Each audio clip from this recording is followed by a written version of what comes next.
Shabbat Shalom. Shabbat Shalom. Buenas noches, bienvenido a nuestro estudio. Esta noche que se titula Matot y Masei, son dos porciones en una y son las últimas porciones del libro de Bamidbar o el libro de Números. Pero vamos a dar comienzo con la bendición de la Torah que dice: Baruch atah Adonai Eloheinu melech haolam, asher bahar banu amin benatan lanu et torato, Baruch atah Adonai noten haTorah. Amén. Bendito eres tú, Señor Dios nuestro, Rey del universo, que nos ha escogido entre todos los pueblos y nos dio su Torah. Bendito eres tú, Señor, dador de la Torah. Amén. De nuevo, Matot y Masei. Matot significa tribus y Masei jornadas. Números 30, verso 1 al capítulo 36, verso 13. Y como mencioné, son las últimas dos porciones de este libro de Bamidbar. Y esta noche voy a compartir con ustedes un PDF, que hace tiempo que no hago uno, para hacerlo un poquito más ameno. Así que vamos a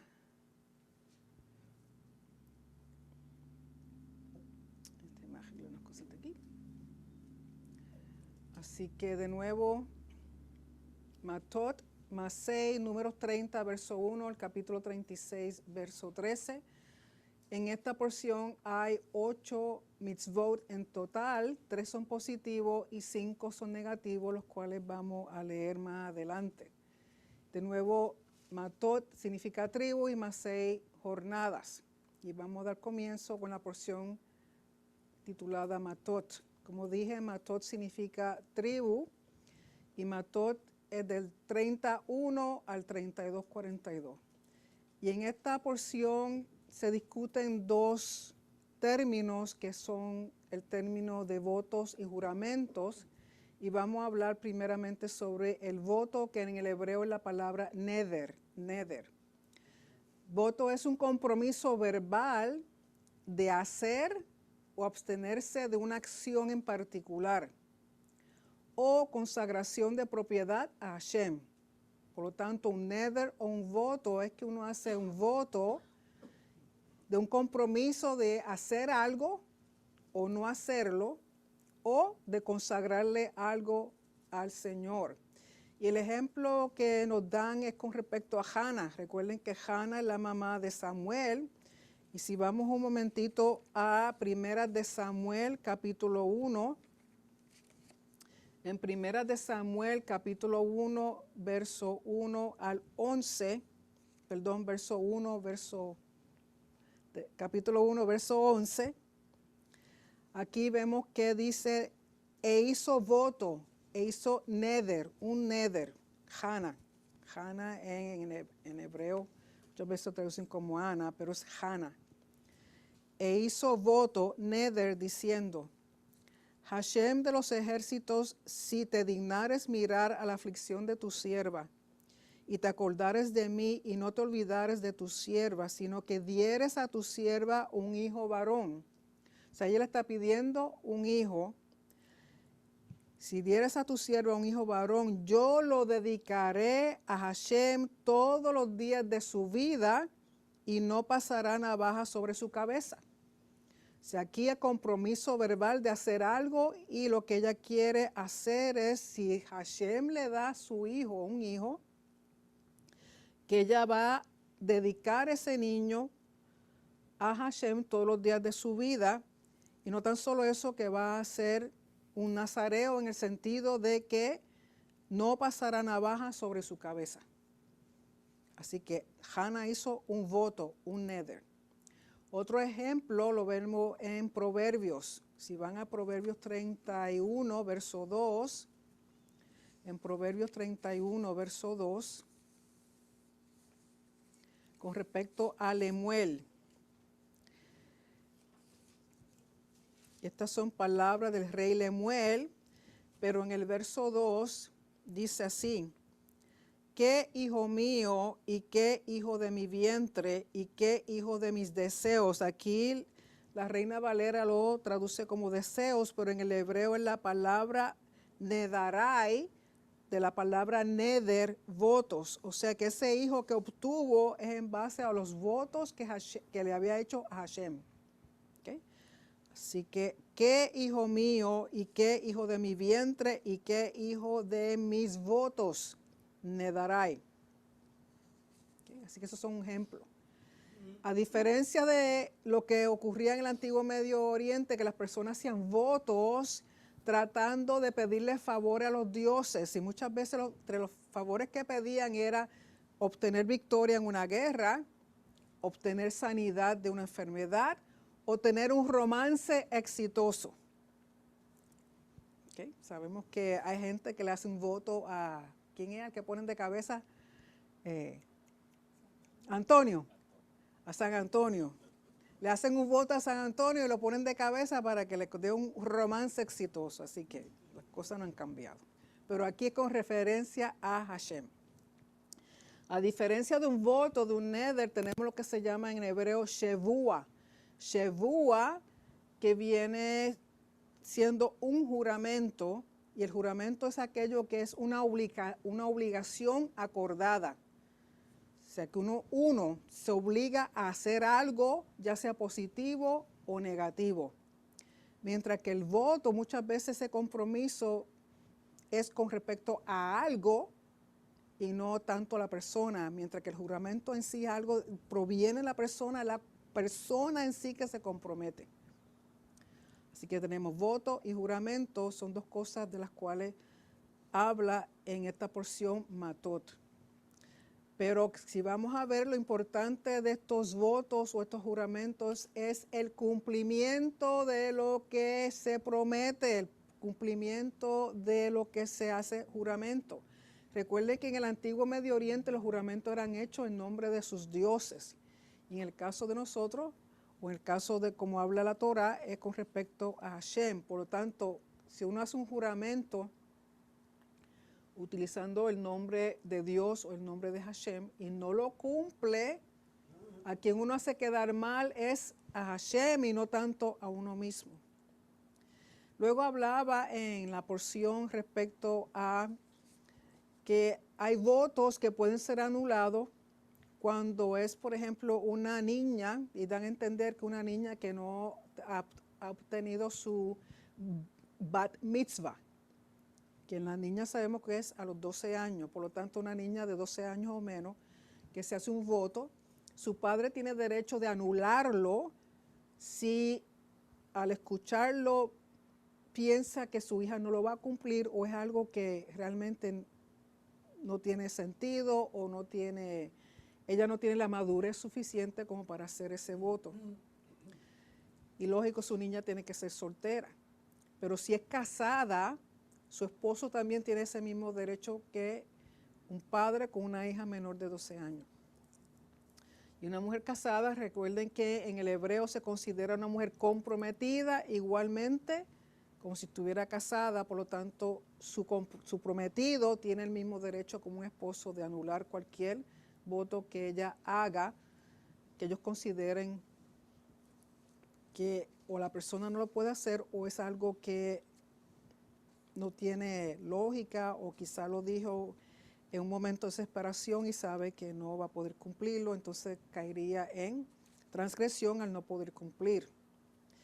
Ejemplos de eso, si vamos a Mateo, Yeshua mismo dice, si vamos a Mateo capítulo 5, verso 33 al 37, con respecto a los juramentos. En Mateo 5, 33, Yeshua dice, además habéis oído que fue dicho a los antiguos, no perjurarás, sino cumplirás al Señor tus juramentos. Pero yo os digo, no juréis en ninguna manera, ni por el cielo, porque es el trono de Dios o de Elohim, ni por la tierra, porque es el estrado de sus pies, ni por Jerusalén, porque es la ciudad del gran rey. ¿Y por qué Yeshua dice eso? Porque en este tiempo, muchas de las personas, sobre todo líderes religiosos, a veces hacían juramentos pero no lo hacían directamente en el nombre de Hashem para no comprometerse, que si no lo cumplían, pues entonces usaron en vano el nombre de Hashem. Pues juraban por el cielo, juraban por el trono, juraban por Jerusalén, como si eso no tuviera nada que ver. Y por eso Yeshua dice, no jures por el cielo, aunque no menciones el nombre de Hashem, no jures por el cielo porque es el trono de él. Ni por la tierra porque es el estrado de sus pies, ni por Jerusalén porque es la ciudad del gran rey. Ni por tu cabeza jurarás porque no puedes hacer blanco o negro un solo cabello. Pero sea vuestro hablar sí, sí, no, no, porque lo que es más de esto, de mal procede. O sea, tu palabra debiera ser suficiente con que tú digas, voy a hacer esto, o no quiero hacer esto, o no, o sea, ya sea tu sí o tu no, que tenga honor, que sea algo que tú cumplas en lo que dice. Porque si la pasas jurando, como hay gente que por ahí le juran a uno darle el cielo y la tierra y todo lo que tienen, jamás se aparecen. Otro ejemplo es en el libro de Eclesiastés. Vayan al libro de Eclesiastés. En el capítulo 5, verso 4 al 5. En el libro de Eclesiastés, capítulo 5, verso 4 al 5. Dice, cuando a Elohim haces promesa o voto o juramento, no tardes en cumplirla, porque Él no se complace en los insensatos, cumple lo que prometes. Mejor es que no prometas y no cumplas. Mejor es que no prometas y no que prometas y no cumplas. ¿Qué es lo que está diciendo Yeshua? Sea tu sí suficiente y tu no suficiente. También el libro de Deuteronomio. Si van a Deuteronomio capítulo 23. Deuteronomio capítulo 23, verso 22 al 23. Deuteronomios capítulo 23, verso 22 al 23 dice, mas cuando te abstengas de prometer, no habrá en ti pecado. O sea, si no haces promesa, pues no vas a pecar, porque si haces promesa y después no cumple, cae en pecado. Pero lo que hubiere salido de tus labios, lo guardarás y lo cumplirás conforme lo prometiste a Hashem tu Elohim, pagando la ofrenda voluntaria que prometiste con tu boca. O sea, todo lo que uno le promete a Hashem, y yo le aseguro a usted que quizá usted se olvide de la promesa, pero él no se olvida. Uno tiene que cumplir porque eso representa honor y representa honrar a él lo que a uno le ha prometido. También en la porción de Matot habla sobre la venganza que Hashem le pidió a los israelitas que hicieran contra los madianitas, porque ellos fueron cómplices con Moab en lo referente a Baal Peor. Y Bilam, recuerdan a Bilam, el falso profeta, el profeta de las naciones, es matado a la misma vez en ese momento en que Israel va en contra de los madianitas, porque el lindito se encontraba allí buscando lo que le habían prometido. Y da la mala pata que se encuentra con la guerra en contra de los madianitas, y también Bilam muere a espada. Y quienes van a salir a pelear son 1,000 hombres por cada tribu, para un total de 12,000 hombres. Y Pinjas, ¿recuerdan a Pinjas? El que honró el nombre de Hashem y guardó el espacio sagrado por lo que habían hecho con Baal Peor. Dice que Pinjas con los vasos del Mishkan y trompetas de plata. Y sobre las trompetas de plata habla en número 10, en el libro de Números, capítulo 10, verso 1 al 10, es donde hace la referencia respecto a las trompetas de plata, que eran usadas para varias cosas. Podían ser usadas para llamar al pueblo, también podían ser usadas para salir a guerra. Por eso Pinjas toma las trompetas de plata. Y él sale como el Meshuach Milhamá. Habíamos hablado de eso la vez pasada. El Meshuach Milhamá, perdón, el que es ungido para guerra. Aquel que está ungido para guerra, aludiendo al rey Mesías, porque sale con poder sobrenatural en guerra. Como hacía en el antiguo Medio Oriente, las personas que iban a guerra, las demás naciones siempre llevaban o un mago, o un adivino, o algún sacerdote pagano con ellos, porque era el que venía a hacer adivinanzas o magias para que ellos pudieran ganar la guerra y para ser consultados. Pero en este caso, quien Hashem tiene es a sus sacerdotes, y en esta guerra en particular, quien va con ellos, Pinjas, porque viene siendo el sacerdote, o el Meshuach Milhamá, el ungido para guerra. Y en eso lo vemos también en Zacarías. Si van a Zacarías capítulo 4, verso 6, vamos a estar viendo varios versos, así que si usted no ha abierto su Biblia en años, esta noche usted va a sacarle el polvo. Zacarías, sí, porque es increíble que todavía haya gente que no lean las porciones. Yo llevo 21 años haciendo los ciclos de la Torá, 21 años leyendo las mismas porciones y siempre aprendo algo. El que me diga que no aprende nada es porque no quiere aprender. Así que en Zacarías capítulo 4, verso 6 dice: entonces respondió y me habló diciendo, esta es palabra de Hashem a Zorobabel, que dice, no con ejército ni con fuerza, sino con mi espíritu, ha dicho Hashem de los ejércitos. Usted quiere ganar una guerra, sea cual sea la batalla. Puede ser una guerra literal, o puede ser una guerra con su familia, con usted mismo, con su jefe, con el carro, con el perro, con el gato. Si el Espíritu Santo no está envuelto, no importa cuántas rodillas usted dé, y no importa cuánto usted ayune, y no importa cuántas veces usted se dé en contra de la pared. Porque quien siempre da la victoria es Hashem. Así que en ese sentido, Pinjas, ungido del Espíritu Santo, sale a guerrear con ellos. También habíamos mencionado en el Salmo 110, la vez pasada, referente a Meshuach Milhamá, Salmo 110. Si lo oigo destornudando es que le están sacando el polvo a su Biblia. Hoy no estoy usando el Humash porque el Humash solamente tiene los primeros 5 libros y necesito otros versos. Así que en el Salmo 110, verso 4, a veces a mí me da con destornudar. No. La mía, lo menos que tienen es eso.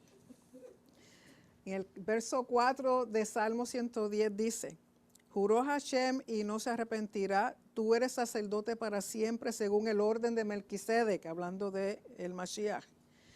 El Señor está a tu diestra, quebrantará a los reyes en el día de su ira, juzgará entre las naciones, las llenará de cadáveres, quebrantará las cabezas en muchas tierras, del arroyo beberá en el camino, por lo cual levantará la cabeza. Hablando de un Mashiach, de un rey que viene a guerrear, y sabemos que la segunda vez que venga Yeshua, primera vez vino como un siervo humilde, pero la próxima vez que venga viene como rey a pelear, a guerrear, a darle frito-lay a un montón de gente. Es más, cuando venga le voy a regalar una camiseta que dice frito-lay. Y al ver tanta guerra y tantos muertos, pues tienen que pasar por las cenizas de la vaca roja. Por eso hay un rito de purificación por lo cual ellos tienen que pasar. Debido a la contaminación con los muertos, tienen que salir fuera del campamento por 7 días y las cenizas tienen que ser rociadas sobre ellos el tercer y séptimo día. Tienen que ser ambos días porque si no, entonces no hay purificación total. Y los objetos que ellos obtuvieron, que ellos trajeron como parte del botín, lo mismo tenían que ser purificados, ya sea por fuego y agua. Si no se podía pasar por fuego, pues entonces por aguas. ¿Okay? De aquí es que el judaísmo saca muchas de las leyes de purificación o de, ellos le dicen kasher, de hacer purificar las cosas, y entre el ejemplo que dan los comentaristas es que si le compran algo a un gentil, si van a Walmart a comprar algo, una olla o un vaso, que sé, tienen que pasarlo por aguas, tienen que hacerle un mikvah para purificarlo porque provino de manos de gentiles. Si es un metal, pues entonces los tienen que pasar por fuego y agua. O sea, ellos tienen una serie de reglas con respecto a esto. Yo les respeto su entendimiento, pero es muchísimo en ese aspecto de purificar las cosas, sobre todo que compran y no le compran directamente a judíos. De ese botín lo van a repartir. El botín en total, 50% iba a los soldados y 50% iba al pueblo, pero de ese 50% que recibían, tenían que sacar una porción, un tributo. Por ejemplo, los soldados tenían que darle a Elohim, y en este caso al sacerdote, 1 de cada 500. 1 de cada 500, ya fueran de personas, ya fueran de animales o ya fueran de lo que ellos encontraran. El pueblo que recibió el otro 50% de eso tenían que dar, de lo que recibían, 1 de cada 50. Y era dado a los levitas. O sea que todo el mundo recibía bendición del botín. Porque se tiene entendido, sobre todo en el judaísmo, que la victoria de una persona es la victoria de todos. De igual manera, la deshonra de una persona es la deshonra de todos. Y podemos ver eso en Primera de Samuel. Si van a Primera de Samuel, capítulo 30. Primera de Samuel, capítulo 30, verso 22 al 31 dice, y aquí está hablando de David. Y David dijo, no hagáis eso, hermanos míos, de lo que nos ha dado Hashem, que nos ha guardado y ha entregado en nuestra mano a los merodeadores que vinieron contra nosotros. ¿Y quién os escuchará en este caso? Porque conforme a la parte del que desciende a la batalla, así ha de ser la parte del que queda con el bagaje. Les tocará parte igual. O sea, 1 Samuel 30, verso 22 al 31. Dando a entender, si van a guerra y traen botín, tanto va a recibir el que salió a pelear como el que se quedó en el campamento. Verso 25, desde aquel día en adelante fue esto por ley y ordenanza en Israel hasta hoy.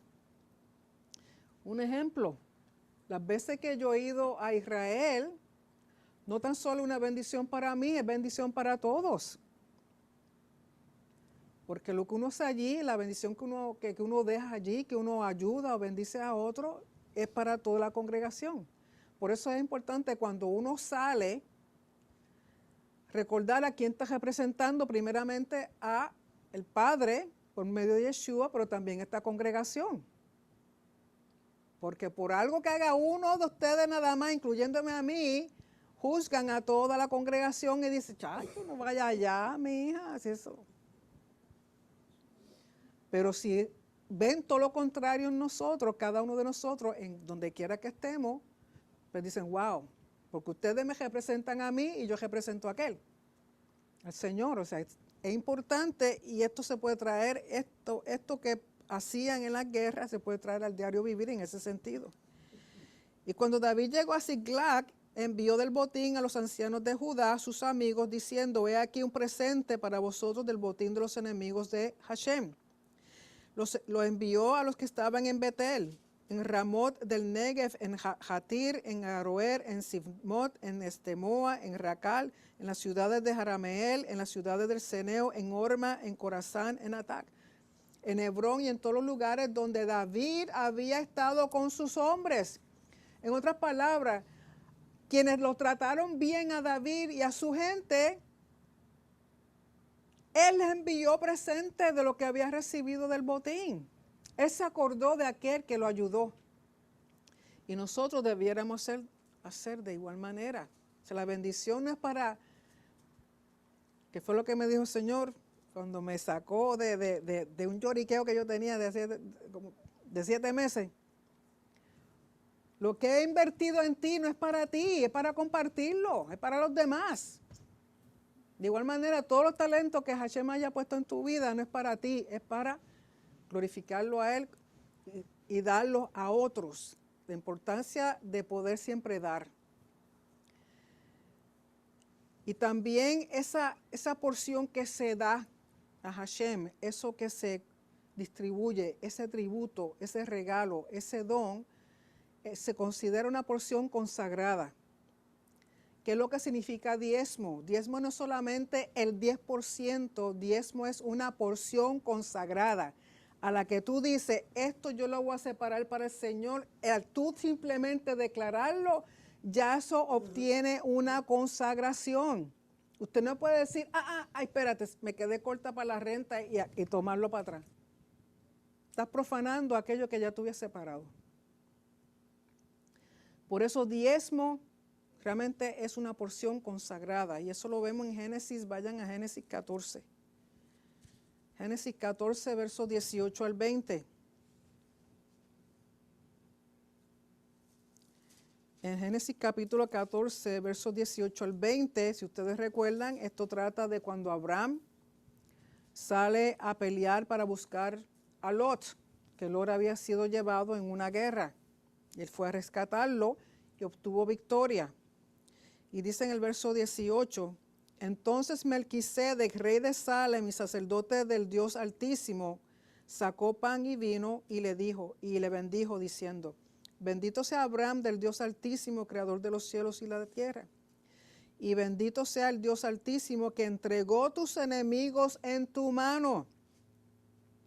Y le dio a Abraham los diezmos, o sea, la porción consagrada de todo. ¿Por qué? Agradecimiento, tributo. Sale Melquisedec a bendecirlo y decirle, Hashem fue el que te dio la victoria. Y él, en gratitud, le da un tributo, que aquí le dicen diezmo, pero realmente es la porción consagrada que le pertenecía a Hashem. Y de esta guerra, de estos 12,000 hombres, ellos dan una ofrenda especial en agradecimiento de que ninguno del ejército, que era un total de 12,000, ninguno de ellos murió. Es más, ni se despeinaron. Tan linditos como entraron, salieron. Y esto es un tributo que les sirve de memorial ante la presencia de Hashem. Porque ninguno murió, falleció en esta guerra. Así que ellos dan una ofrenda especial que se retiene como un memorial a Hashem. De lo que ellos habían obtenido el botín, ellos sacan otra porción y le dan en agradecimiento a Hashem. De nuevo, la importancia de agradecerle al Padre todo lo que te ha dado. Y luego finaliza la porción hablando de las tribus de Rubén, de Gad y la media tribu de Menashe, que piden tener herencia al lado este del Jordán, porque la tierra en sí prometida es al lado oeste, pero ellos piden al lado oeste, y si leyeron la porción, ustedes saben que Moisés se agita, porque piensa que eso va a causar división entre el pueblo, como pasó con los espías. Dicen, pero ¿cómo ustedes van a volver a hacer? Y después que Moisés se desahogó, entonces ellos le explican, no, es que este lado, nosotros tenemos mucho ganado y es la mejor parte para nosotros. Y le hacen prometer a Gad, a Rubén y a la media tribu de Menashe, que ellos también se les va a dar esa herencia, pero siempre y cuando sigan con sus hermanos a conquistar la tierra prometida, a pelear con ellos hasta que ellos logren cada uno de ellos su herencia, entonces después ellos pueden regresar a su propia herencia, porque recuerden que ellos están al otro lado del Jordán, cuando se supone que estuvieran al oeste. Y los dos mandamientos en esta porción, hay uno performativo y hay uno prohibitivo. El Mitzvah 406 es performativo, que se encuentra en Números 33, que dice, si un hombre hace un voto, la esencia es un mitzvah tratar la anulación de los votos según las reglas de la Torah. Las leyes. Incluidas en esta mitzvah están las leyes de invalidación de los votos y anulación de los votos. El primero, invalidación, pertenece a un hombre que se arrepiente de su voto. él puede ir a un Talmid Jajam. Un Talmid Jajam es un discípulo sabio, o a 3 hombres ordinarios, y bajo la premisa de que él, en el momento de hacer el voto no estaba plenamente consciente de todas sus implicaciones, puedan absorberlo de su voto. Si después que hace el voto se da cuenta que no voy a poder cumplir, entonces puede invalidarlo declarándolo ante un discípulo, un estudioso sabio o 3 hombres como testigos. Este último pertenece al marido o al padre que tiene derecho de su disconformidad el mismo día en que se entera del voto. Perspectiva, Hazal. Recuerden que Hazal es otro término para todos los sabios dentro del judaísmo. Hazal nos enseñan que no debemos acostumbrarnos a hacer votos, incluso por causas importantes, porque tal frecuencia conducirá en última instancia a un Hilul Hashem. Hilul es profanar, como una maldición a Hashem, por lo que el nombre de Hashem se usará en vano. Como dijo Shlomo Hamelech, que ya lo leímos en Coelet 5:44, mejor no prometer en absoluto que jurar y no pagar. Y Rav Meir agregó, no prometer en absoluto es incluso mejor que prometer y pagar. Mitzvah 407, prohibitivo. No profanará su palabra. Está prohibido quebrantar la palabra en los votos hechos. Leyes. Uno transgrede esta mitzvah solo si usa la expresión de un voto. Perspectivas. Encontramos una costumbre digna de elogio entre los judíos piadosos de decir, es decir, sin voto. En otras palabras, que cuando dices algo, decir, esto no es un voto, esto no es una promesa. Al decir esto, evitan la transgresión de quebrantar su palabra en caso de que no puedan cumplirla. Ya habíamos visto ya lo que Yeshua decía respecto a los votos o juramentos, que es preferible no hacerlos, que tú sí seas suficiente y tú no seas suficiente. En la porción Masei, que significa jornada, se encuentra en números 33:1 al 36:13. En resumen, es un resumen desde que salen de Egipto el 15 del mes de Aviv hasta llegar a la frontera de la tierra prometida. En 40 años hay 42 campamentos y básicamente este resumen, como se hacía en el antiguo Medio Oriente, habla sobre expediciones militares. Y Hashem le da instrucciones antes de entrar a la tierra. Recuerden que el propósito de ellos salir de Egipto era llegar a la tierra. Por lo que pasó con los espías, que hubiera sido un trámite de 11 días, 11 días se convirtieron en 40 años. Vayamos un momentito a número 33. Número 33, versos 50 al 56, es bien importante. Capítulo 33, versos 50 al 56 es bien importante porque estas son parte de las instrucciones dadas antes de entrar a la tierra. Dice en el verso 52, echaréis de delante de vosotros a todos los moradores del país, a todos, y destruiréis todos sus ídolos de piedra y todas sus imágenes de fundición, y destruiréis todos sus lugares altos. Y echaréis a los moradores de la tierra y habitaréis en ella, porque yo os la he dado para que sea vuestra propiedad. Y heredaréis la tierra por sorteo por vuestras familias, a los muchos daréis mucho por herencia, y a los pocos daréis menos por herencia. Donde le cayere la suerte, allí la tendrá cada uno, por las tribus de vuestros padres heredaréis. Y si no echaréis a los moradores del país de delante de vosotros, sucederá que los que dejaréis de ellos serán por aguijones en vuestros ojos y por espinas en vuestros costados, y os afligirán sobre la tierra en que vosotros habitaréis. Además, haré a vosotros como yo pensé hacerles a ellos. Todo significaba todo. ¿Lo hicieron así? No.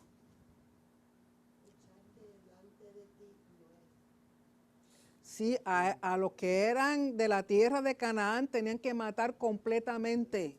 Hombres, mujeres, niños, animales, no podían dejar nada. Nada. Y como no lo hicieron, sabemos cuál es el problema que aún hoy día existe. Todo esto que está ocurriendo, todas esas amenazas que han salido en estos días, todo tiene que ver con que ellos no hicieron lo que tenían que hacer. Porque si Hashem te dice, no te quiero con fulano, Él no te quiere con fulano. No busque, ay bendito, pero es que me da pena. Y por el ay bendito, ay, pero es que hay que ser compasivo y misericordioso. Hay que ser compasivo y misericordioso con el que Hashem te dice que sea compasivo y misericordioso. Si Él te dice fuera, es fuera. Porque después cuando deje y lo deje entrar de nuevo, o la deje entrar de nuevo y esto y aquello y lo otro, empiezan los problemas. ¡Ay, Dios mío! Si hubiera hecho caso de un principio, no tendría problema. Pero lo queremos hacer todo siempre a nuestra manera. Y yo les aseguro a ustedes que nuestra manera no funciona. Vayan a Isaías 40. Isaías 40, versos 19 y 20. Hablando respecto a los ídolos. Hashem dice, eliminen todo. Isaías 40, versos 19 al 20 dice, el artífice prepara la imagen de talla, el platero le extiende el oro y le funde cadenas de plata. El pobre escoge para ofrecerle madera que no se apolille. Se busca un maestro sabio que le haga una imagen de talla que no se mueva. En otro sitio dice, de esa misma madera, entonces pues dejan para cocinar, hacen unas tortitas y se la ofrecen al palito ese que acaban de ponerle ojitos y plata y oro y los visten como si fueran muñecos de Barbie y de Ken. Pero ellos no hicieron caso. De nuevo, obediencia te trae la bendición. No es media obediencia. No es un poquito de obediencia. No es aquella parte que te gusta y la otra no. Porque si tú quieres la bendición 100%, porque ¿cómo te sentirías si Hashem te diera más que la mitad de la bendición? Seguro que van a estar peleando. No, yo lo quiero todo. ¿Tú lo quieres todo? Pues dale a Él también el todo. Luego habla de los límites, la repartición de la tierra. Están encargados son Eleazar, sumo sacerdote, y Yehoshua ben Nur por sorteo. Primero por tribu, líder asignado, y luego por familias, comenzando con Judá, terminando con Neftalí. Van a quedar 9.5 tribus al oeste y 2.5 al este del Jordán. ¿Quiénes prometieron los que van a estar al este? Ayudar a conquistar la tierra de los demás. Una vez tienen esas tierras y establecen sus ciudades, hay que darle a los levitas ciudades. Porque recuerden que el levita no recibe herencia de tierra. Por lo tanto, de la distribución de las herencias, cada tribu tiene que dar cierta cantidad de terreno para los levitas. Cada tribu dar de su posesión a los levitas para habitar y pastos para sus animales. El propósito de estas tierras no era que fueran cultivadas por los levitas, porque esa no es su función es trabajar para Hashem, pero de la tierra que le den, no es que se la den, sino que los dejan vivir ahí con ellos, como si estuvieran alquilados, pero no son alquilados, pero es como si la suegra tuya quiera venir, pues entonces tú le preparas un pedacito de terrenito lejos de la casa, pero está en tu terreno, ¿no? habitan los levitas con sus familias, sus animalitos tienen pasto para pastear allí, sus ganados y sus bestias. Entonces 1000 codos desde la muralla de la ciudad tienen que dejar disponible 1000 codos para que hubiera terreno para ellos.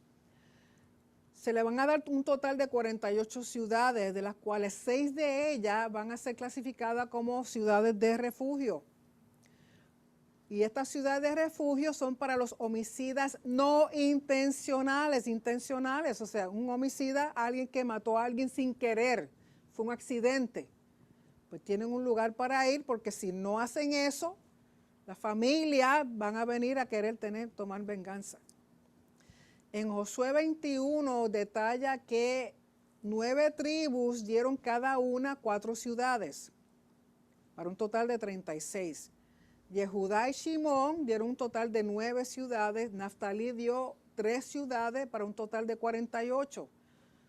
Así que entre 9 tribus, cada esas tribus dieron 4 ciudades, Yehudá y Shimón dieron 9 y Naftalí dio 3 para un total de 48 ciudades. Los levitas van a morar al norte, mientras que los Coanim van a morar entre Yehudá, Shimón y Benjamín al sur. Una vez tienen esas ciudades, de esas ciudades, las que van a quedar más al norte, van a vivir los levitas, y las que van a quedar al sur van a vivir los Coanim, los sacerdotes. Luego vienen las leyes de justicia referente a el homicidio. Ya sea un homicidio intencional o no intencional. Porque el que era homicida con intención, que mata a otro con intención, el pago de ese individuo, su castigo era muerte. Mientras que aquel que accidentalmente mató a otro es llevado a un juicio para comprobar que no fue intencional. Cuando la gente piensa que va a la ciudad de refugio y ahí quedó, no. Va a la ciudad de refugio, si fue accidental, va a la ciudad de refugio. Mientras está en la ciudad de refugio se le hace un juicio, se buscan testigos, se busca evidencia de que realmente fue sin culpa. Si llegan a la conclusión al final del juicio de que realmente fue un accidente, pues el individuo se puede quedar. Pero si llegan a la conclusión de que este individuo está mintiendo y que mató al otro con intención y se descubre, pues tiene que irse. ¿Sí? Entonces de aquí viene el término que se llama Goel Hadam.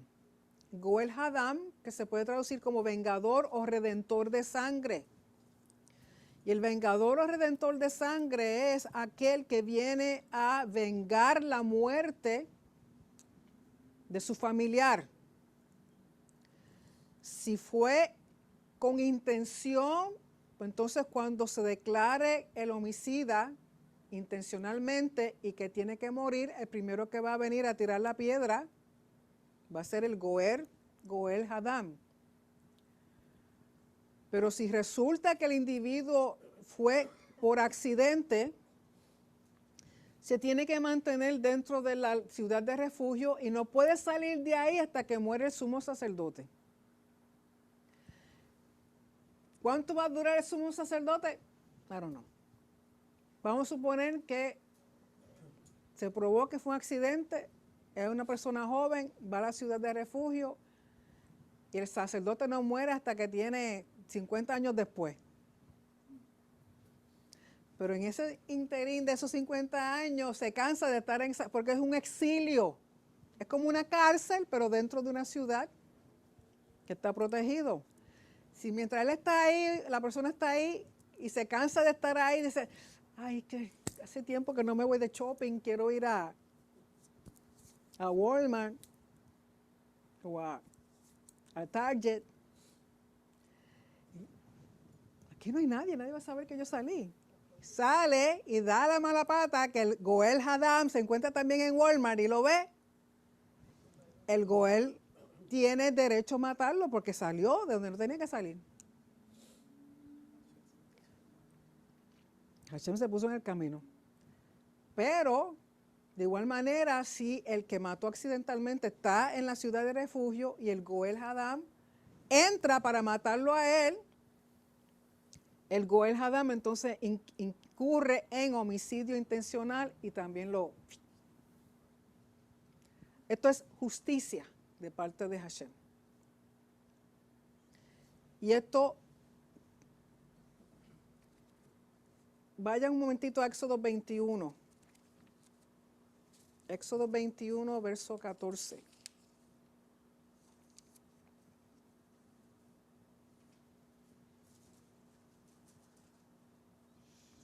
Antes, cuando estaba el templo o el Mishkan, o estaba más bien el templo, si una persona podía buscar asilo agarrándose de los cuernos del altar. Pero Hashem dice, usualmente era porque si venían detrás de ese individuo para matarlo, porque pensaron que mató a otro o realmente mató a otro o no da tiempo de hacer un juicio, él se puede asir de los cuernos del altar. En Éxodo 21, 14 dice, pero si alguno se ensoberbeciere contra su prójimo y lo matare con alevosía, de mi altar lo quitarás para que muera. Si es un homicidio intencional y no quiere que lo maten y se agarra de los cuernos del altar, Hashem dice, aunque estés amarrado de los cuernos del altar, hay que quitarte y matarte, porque tú mataste intencionalmente. Vayan a Primera de Reyes, capítulo 1, verso 50. Primera de Reyes 1:50 dice,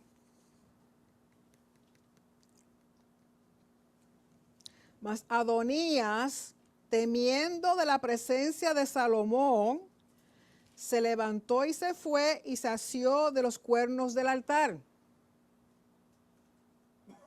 Temiendo a Salomón, porque había hecho que no tenía que haber hecho.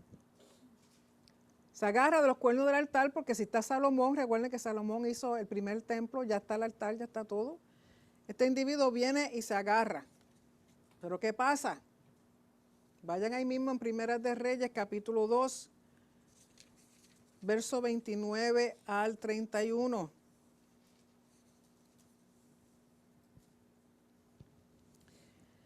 Y se le hizo saber a Salomón que Joab había huido al tabernáculo de Hashem y que estaba junto al altar.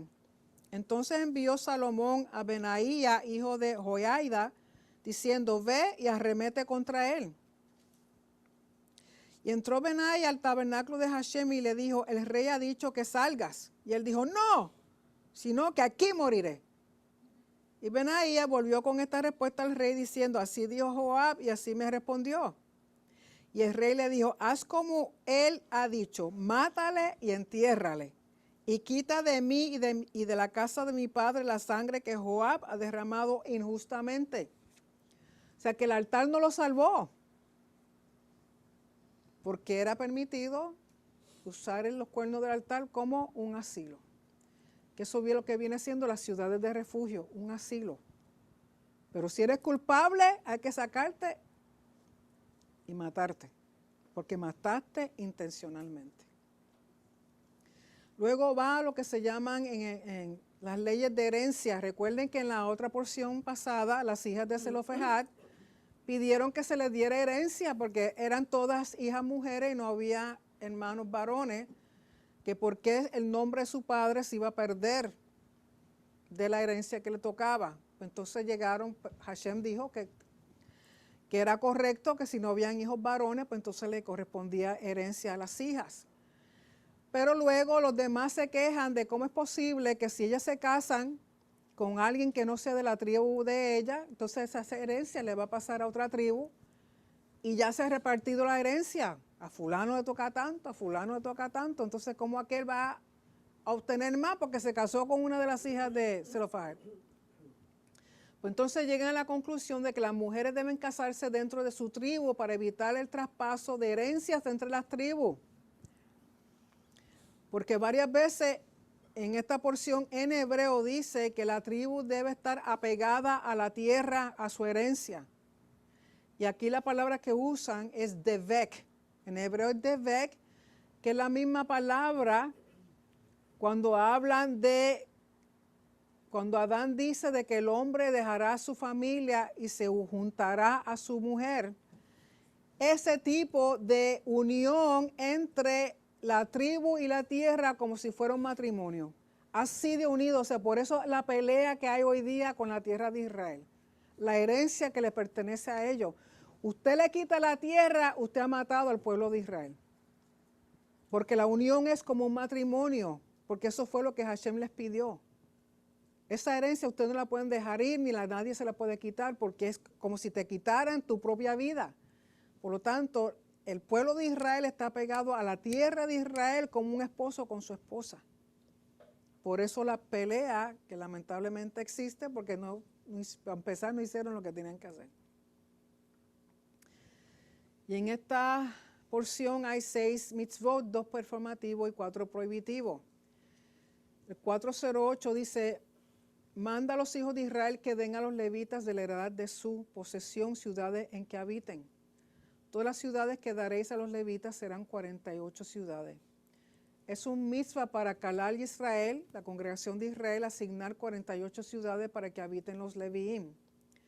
6 de las 48 ciudades serán apartadas como ciudades de refugio para homicidas involuntarios. 3 en Eretz Yisrael y 3 al lado oriental del Jordán, fuera de Eretz Yisrael, porque ellos consideraban que lo que queda al este del Jordán no es Israel, sino lo que está al oeste. Por lo tanto, van a quedar 3 al este del Jordán y 3 al oeste. Dado que la tribu de Leví, la tribu elegida que estaba totalmente dedicados al servicio en el Beit HaMikdash y al estudio de la Torah y no recibieron tierras territoriales en Eretz Israel como las otras tribus, por lo que se les dieron ciudades específicas para establecerse y satisfacer las necesidades de su familia. Y ese mitzvah está asociado con el 342. Mitzvah 409, que el homicida no muera hasta que esté de pie ante un juicio. Está prohibido ejecutar a una persona culpable que merece la muerte antes de ser juzgada. Incluso aquellos que presenciaron el acto y están seguros de un veredicto de culpabilidad no pueden matar al acusado. Todo hay que hacer un juicio, porque muchas veces uno lee y da a entender que la persona viene y mata al otro ahí en el momento. Todo ya era llevado a un juicio. En el Mitzvah 4:10 dice, mandamiento performativo, y la congregación lo restaurará a la ciudad de su refugio. Es un mitzvah que Beit Din es el Sanedrín, envíe al asesino involuntario y que se vaya de su ciudad natal a una de las ciudades de refugio. Todo asesino, ya sea que haya matado intencionalmente o no, huyó a estas ciudades de refugio. El Beit Din luego enviaría por él y escucharía testimonios y argumentos sobre el asesinato. Si el Beit Din encontraba culpable al acusado, sería ejecutado. Si se decidía que el asesinato no fue intencional, entonces el homicida era enviado de vuelta a una ciudad de refugio. Debía permanecer en una ciudad de refugio hasta la muerte del Cohen Gadol, incluso si eso significaba por el resto de su vida. Si un asesino involuntario abandona su ciudad de refugio y el Goel Hadam, un pariente cercano de la víctima asesinada que busca venganza, lo encuentra, puede matarlo y no ser procesado por este asesinato. Si el Goel Hadam entra en la propia ciudad de refugio y mata al asesino involuntario, está condenado a muerte. O sea, si el individuo que está en refugio sale de su propia voluntad de la ciudad y el Goel lo encuentra y lo mata, el Goel está bien, no hacen nada con él. Porque el que tenía que quedarse no se quedó, entonces fue matado por el Goel. Perspectivas, el mismo acto de matar a otra persona es un delito tan grave que incluso un asesino involuntario tenía que ser castigado con la soledad de la vida que la ciudad de refugio le impuso. Por otra parte, era para su beneficio que se apartara de la familia del difunto para protegerse de los vengadores. El asesino involuntario es expulsado de la ciudad de refugio tras la muerte del Cohen Gadol, porque el fallecimiento de un sádic, de un justo, sirve como expiación por la congregación de Israel. Además, el gran dolor y luto nacional provocado por la muerte del Cohen Gadol afectó a cada individuo en la medida en que la ira del Goel Hadam se calmó y adoptó una actitud de perdón hacia el asesino, conforme a Barbanel. La madre de cada Cohen Gadol solía proporcionar comida y ropa a los homicidas exiliados con la esperanza de disuadirlos de orar por la pronta muerte de su hijo, conforme Maharsha.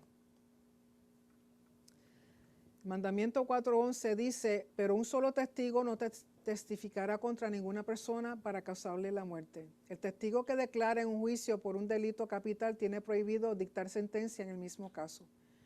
Un testigo ni siquiera puede presentar argumentos favorables o desfavorables en un caso capital.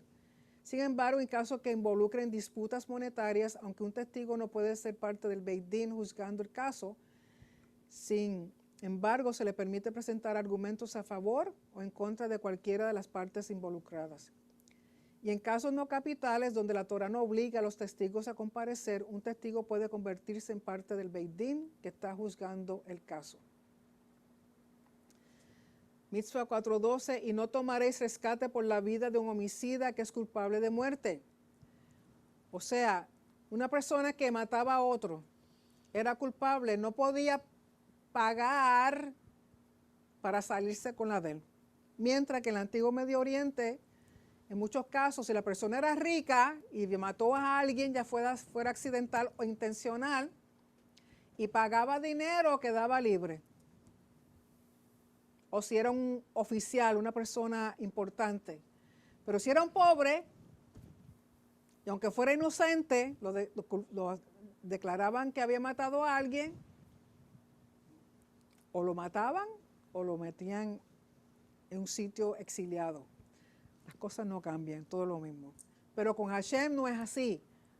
Seas rico, seas pobre, si eres culpable, si eres inocente.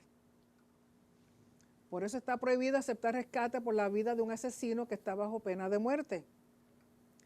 Mitzvah 4:13, y no tomarás dinero de redención para el que ha huido a la ciudad de refugio. Tampoco puedes aceptar dinero de aquel que se huye a la ciudad porque no quiere quedarse ahí.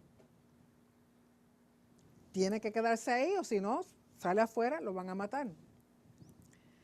Está prohibido aceptar rescate de un sentenciado a destierro a una ciudad de refugio para liberarlo de su destierro. Con respecto a los dos últimos mitzvot, está prohibido aceptar dinero de rescate, ya sea de un asesino voluntario o de un involuntario, incluso con el consentimiento del Goel Hadam. Y todo esto son referencias del Taryag Mitzvot, que es el libro que fue traducido al español y se encuentra en Telegram, tanto en el grupo mío como en el grupo de Rico, se encuentran todos los mandamientos traducidos al español, con explicaciones de cada uno de ellos. Aquí lo que quiero presentarle es las fronteras conforme al número 34, las fronteras de la tierra de Israel, pero que cuando se le habla a Abraham de la tierra que va a heredar, en Génesis 15:18, realmente las fronteras son todo esto. Donde está todo el petróleo. Sin embargo, conforme al número 34, todo esto sería Israel, que sabemos que solamente durante el tiempo de David y Salomón, esto fue un poquito más de lo que se ve aquí. Pero en sí las fronteras son mucho más. Así que vemos que tiene parte de Egipto, parte de África aquí, todo la península Arabia Saudita, donde está todo el petróleo. Siria, parte de Irak, el Líbano, todo eso le pertenece a Israel. Y luego la distribución de las tribus. Aquí era como se veían, una vez fueron distribuidos, pero recuerden que por aquí pasa el Jordán y divide básicamente tres, aquí son las 2:30 que se quedaron al este, mientras que el resto se mantuvo al oeste. O sea que al oeste del Jordán realmente es lo que es llamado Canaán, Israel, lo que fue Canaán antes de ser conquistada por Israel. Y si ven Benjamín, Judá, aunque Dan está aquí, eventualmente Dan sube más al norte. Y aquí está el Mar Muerto. Aquí está Mar de Galilea. Y aquí donde está Manasés, todo esto es área de Bashán, que es donde hemos hablado de los mejores hamburgers. Se comen ahí carne de las vacas de Bashán. Y respecto a las ciudades, si ustedes ven, cada tribu tenía que contribuir con cierta cantidad de ciudades para un total de 48. Recuerden que más al norte van a estar los levitas y al sur, entre Benjamín, Judá y Simeón, van a estar los sacerdotes. O sea, cada puntito negro representa una ciudad para los levitas. Y dentro de esas ciudades habían que tener 6 ciudades de refugio, 3 al lado este y 3 al lado oeste. Y aquí indican dónde quedaban esas ciudades de refugio. En Kedesh, en Shechem, en Hebrón, en Bezer, en Ramot y en Golán.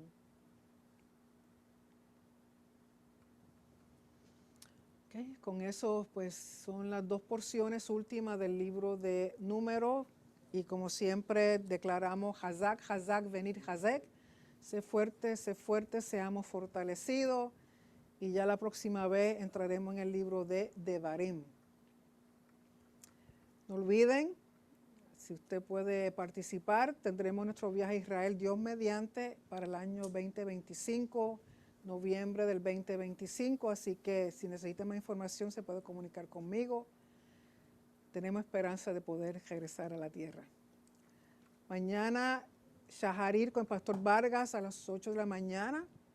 Conéctense para que tengan línea directa con Hashem. Así que la liturgia de Shaharir por la mañana, mañana sábado a las 8 a.m. Dios mediante con el Pastor Vargas. Y luego a las 4 estaremos aquí para las oraciones de Minjá a las 4 de la tarde. De nuevo, si el Señor lo permite. Y recuerden que todos nuestros videos se encuentran en YouTube bajo Dr. Nereida Romero. Están todos los estudios desde hace 800,000 años, están allí. Hay más de 500 videos para que usted se entretenga. Aunque Sari ya no quiere ni oírme porque según ella el Pastor Vargas me tiene puesta todo el santo día y además de eso tiene que venir a verme aquí. Así que Sari, I'm sorry. Doble porción. Así que me ve en TV todo el día y luego tiene que venir aquí. ¿Ah? Así que muchas gracias a todos y Shabbat Shalom. Shabbat Shalom. Vamos a ver si tienen alguna... ¿Ustedes aquí, alguien tiene alguna pregunta, algún comentario que quieran?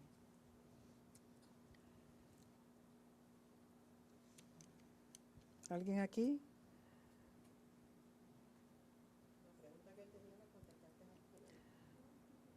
¿Cuál era la pregunta? Tenía que esperar a que muriera el Cohen. Porque, Ya la contestaste. bueno, perspectiva hay de que puede ser, porque siendo un hombre justo, pues entonces más o menos tenía que ver con la muerte, limpiar la tierra, ¿alguien más aquí tiene alguna pregunta?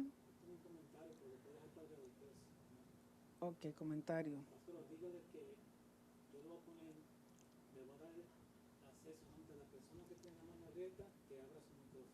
Ok.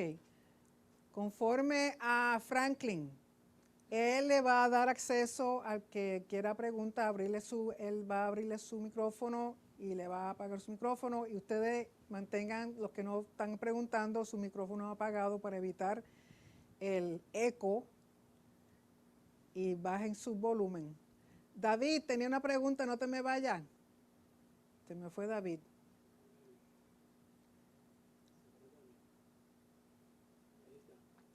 David, dime. Ve que se oye eco. Y darle gracias a Dios por Carlos, acá No se oyó, no se oyó. Que tienes que bajar tu volumen en tu computadora.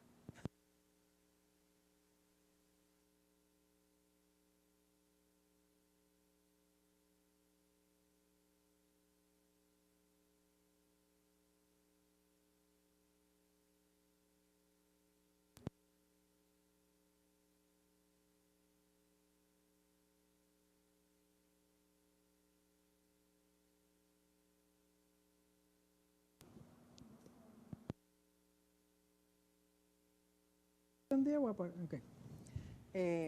Parece que David tiene problemas con... Okay. ¿Alguien más tiene alguna pregunta o comentario? En Facebook.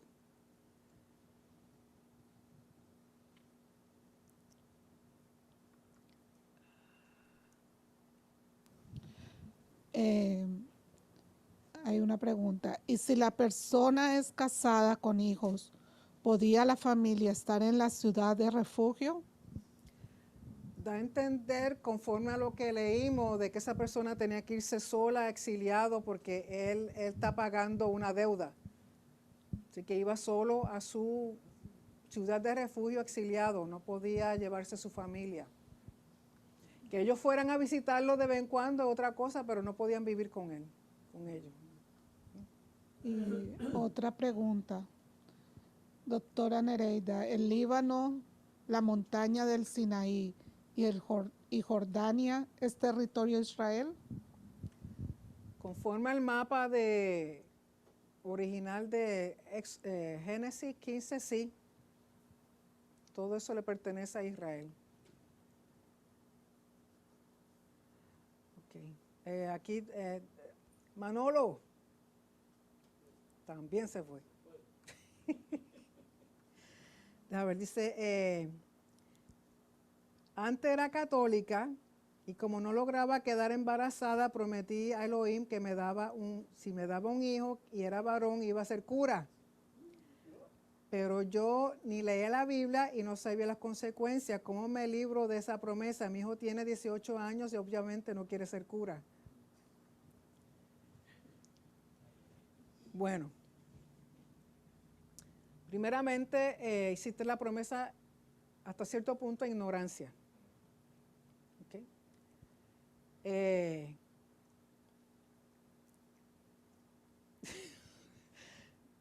Y además que ya no eres católica. Y además tu niño apenas tiene 18 años. Yo estoy segura que es bello y hermoso y tiene un montón de admiradoras. Mucho menos quiere ser cura. Pero sí puedes orar que sea un joven que se dedique al Señor. ¿Okay? Pues no es que se ponga a ser pastor ahora y nada de eso. No me le dañe la mente. Pero orar de que sea un hombre recto y justo ante la presencia de Hashem y que le sirva en el momento que él esté preparado para servirle. En la forma que Hashem quiera. Porque eso fue una promesa, un juramento que hiciste de ignorancia. Así que, y otra cosa, aprovecha ahora en este Yom Kippur para arrepentirte y dejarle saber al Señor que lo dijiste sin querer queriendo. Pero sí puedes orar por ese joven, de que en su momento dado, ya que el Señor sí te concedió la petición, de que sirva al Señor. Te aconsejo que ores sobre la vida de él, el Salmo 1 y el Salmo 112. No a él directamente todos los días ni todas las noches porque se va a molestar, pero sí como madre en tu tiempo de oración, dedicarle el Salmo 1 y el 112 a tu hijo y que el Señor se encargue de los demás. ¿Okay? ¿Alguna otra pregunta o comentario? Manolo se me fue, David se me fue. Esos son mis compinches de allá de Ecuador y México. Mi guardaespaldas de allá.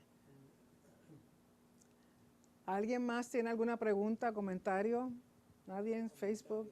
Sí. Comentario solamente de 2000 codos. Como me gusta la matemática, estaba averiguando y hay 3 tipos de codo, claro, porque dependiendo el tamaño de la persona, porque hay un codo largo que son 20 pulgadas .4, un codo regular 17.5, un codo corto son 15 pulgadas. So, los 1000 codos que le dieron a los levitas, la tierra, yo estoy calculando con 20.4, que son 518 metros. Eso viene siendo un poquito como 6 fútbol americano y 5 soccer field, fútbol, como dicen en Sudamérica. So, bastante, tremendo terreno. Sí, se le daba bastante terreno para ellos. Recuerda que los levitas le tenían que traer los diezmos. Y recuerden que también aquel que no podía ir al templo le daba los diezmos a los levitas que estaban en su ciudad. ¿Ok? O sea que no aprovechaban que los tenían ahí, y esos levitas que estaban en la comunidad también mantenían enseñándole la Torá, ministrándole, o sea, seguían haciendo sus funciones. Y iban a tener muchos animalitos, de nuevo, porque ellos no podían cultivar la tierra, pero sí vivían del producto del animal, ya fuera la leche, si eran cabritos, ovejas, vacas, la lana. De vez en cuando se hacían su barbecue. Así que, y recuerdan que ellos pues tenían familias grandes, porque uno piensa familia, no es papi y mami y los nenes. Papi y mami, los nenes, los abuelos, los tíos, los primos, los suegros. Era un familión, ¿ok? Así que es bastante terreno. Gracias por eso. ¿Alguna otra pregunta o comentario? Que mis hijos, si no hay nada más, recuerden mañana con el pastor Vargas Shaharit. A las 4 estaremos aquí, Dios mediante, para el Minjá. Y luego, pues, le pedimos que por favor nos tengan en oración. Va a pasar una tormentita por ahí este fin de semana por la Florida. Así que todo sea para bien. Nos van a dar un mikvah tempranito en el año, antes de Yom Kippur. Aquí mis hijos, muchas gracias por su atención, por su tiempo de estar aquí con nosotros. Muchas bendiciones a todos. Shabbat Shalom y que disfruten.